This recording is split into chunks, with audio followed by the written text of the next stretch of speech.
नमस्ते, मेरो नाम चाहिँ भरत राणा मगर। मेरो घर चाहिँ उदयपुर गाईघाट हो। मैले चाहिँ यहाँ जापानको लागि प्लेसमेन्ट इन्टरनेसनलबाट एप्लाई गरेको थिएँ। मेरो भिजा आयो, एकदम खुसी छु। प्लेसमेन्टबाट चाहिँ मैले एउटा दाइबाट पाएको थिएँ अनि प्लेसमेन्ट दाइ पनि जानुभएको थियो, कञ्चन दाइ गइसकेको थियो। उसले दाइले भन्नुभयो एकदम राम्रो छ भाइ, एकचोटि गएर बुझ भन्नुभयो।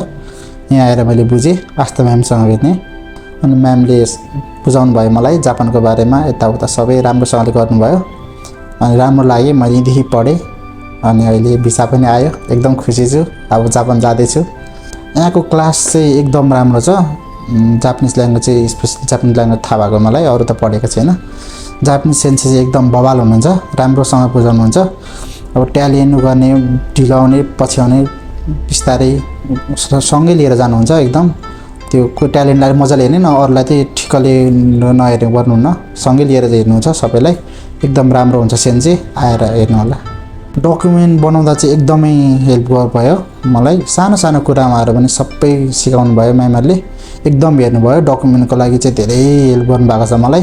मैले आएदेखि चाहिँ अहिले भिजा प्राप्त गरिसकेको छु, एकदम राम्रो छु म, दुःखी छुइनँ, एकदम खुसी छु। एकदम राम्रोसँग छ, सबै राम्रो हुनुहुन्छ, एकदम त्यस्तो उनी गर्नु पर्दैन, राम्रो छ एकदम।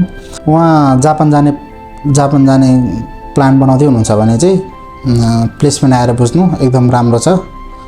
प्लेसमेन्टबाटै एप्लाई गरे नै राम्रो, जहाँसम्म लाग्छ मलाई भिजा हजुरको राम्रो हुनेछ।